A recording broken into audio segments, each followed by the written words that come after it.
മറ്റൊരു വാർത്തയിലേക്ക്. പാലക്കാട് കൊഴിഞ്ഞാമ്പാറയിൽ സമാന്തര പാർട്ടി ഓഫീസിന് പിന്നാലെ സമാന്തര ഡിവൈഎഫ്ഐ യൂത്ത് സെന്ററും ഡിവൈഎഫ്ഐ മേഖലാ secretary S Saddam Hussain, president K Manoj എന്നിവരുടെ നേതൃത്വത്തിലാണ് യൂത്ത് സെന്റർ പ്രവർത്തനം ആരംഭിച്ചത്. സംഘടനാ വിരുദ്ധ പ്രവർത്തനം ആരോപിച്ച് ഇവരെ ജില്ലാ നേതൃത്വം പ്രാഥമിക അംഗത്വത്തിൽ നിന്ന് പുറത്താക്കിയിരുന്നു. നന്ദഗോപാൽ വിശദാംശങ്ങൾ നൽകും. നന്ദഗോപാൽ, ഡിവൈഎഫ്ഐയിലും വിമത സെന്റർ ഉണ്ടാകുന്നു. എത്രത്തോളം ഡിവൈഎഫ്ഐ പ്രവർത്തകർ അവിടെ ഒരു വിമത സ്വഭാവം കാണിക്കുന്നുണ്ട്? പാർട്ടിയുടെ നേതൃത്വത്തിന്റെ നിലപാട് എന്താണ് ഈ വിഷയത്തിൽ?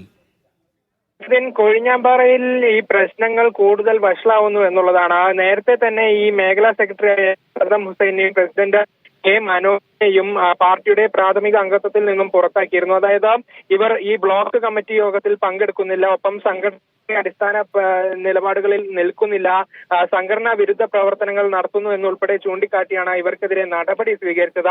അന്ന് ഇവർ ഈ പ്രവർത്തനങ്ങളൊക്കെ നടത്തിയപ്പോൾ ചോദിച്ചെങ്കിലും അത് നൽകാനും ഇവർ തയ്യാറായില്ല. ഇതോടെ പ്രാഥമിക അംഗത്വത്തിൽ നിന്നും പുറത്താക്കുകയായിരുന്നു. പിന്നീട് ഇവർ സമാന്തര ഡിവൈഎഫ്ഐ യൂത്ത് സെന്റർ തുടങ്ങാനുള്ള തീരുമാനം സ്വീകരിച്ചതോടെ ഇവരെ പൂർണ്ണമായും പുറത്താക്കിയ ശേഷം പുറത്താക്കുന്ന ഒരു നിലപാട് സ്വീകരിക്കുകയായിരുന്നു. അങ്ങനെയാണ് ഇപ്പോൾ ഇവർ ഈ ഒരു സമാന്തര ഡിവൈഎഫ്ഐ യൂത്ത് സെന്റർ കൊഴിഞ്ഞാമ്പാറയിൽ തുടങ്ങിയത്. അതായത് നേരത്തെ തന്നെ ഇവിടെ CPM-ന്റെ ഉള്ളിൽ വലിയ പ്രശ്നങ്ങൾ നടക്കുന്നുണ്ടായിരുന്നു. അതിൽ സതീഷ് ഉൾപ്പെടെ ഈ പഞ്ചായത്ത് പ്രസിഡന്റ് ഉൾപ്പെടെ ഇവിടെ ഒരു സമാന്തര CPM ഓഫീസ് തുടങ്ങിയിട്ടുണ്ടായിരുന്നു. അതിൽ തന്നെയാണ് ഈ ഡിവൈഎഫ്ഐ യൂത്ത് സെന്ററും തുടങ്ങിയത്. അതായത് CPM-ൽ നിന്നുള്ള വിമതരും ഡിവൈഎഫ്ഐയിൽ നിന്നും പുറത്താക്കിയവരും ഒത്തുചേർന്നാണ് ഇപ്പോൾ ഇവിടെ ഈ പ്രവർത്തനമൊക്കെ നടത്തുന്നത് എന്നുള്ളതാണ് ഏറ്റവും പ്രധാനപ്പെട്ട കാര്യം. ഏതായാലും നേതൃത്വം ഇക്കാര്യത്തിൽ ഒരു മറ്റ് പ്രതികരണങ്ങളിലേക്കൊന്നും കടന്നില്ല. ഈ ഡിവൈഎഫ്ഐയിൽ നിന്നും പുറത്താക്കിയവർ സംഘടനാ വിരുദ്ധ പ്രവർത്തനങ്ങൾ നടത്തിയവരാണ്, അവർക്ക് നടപടി സ്വീകരിക്കുകയായിരുന്നു എന്നുള്ളതാണ് നേതൃത്വം ചൂണ്ടിക്കാട്ടുന്നത്.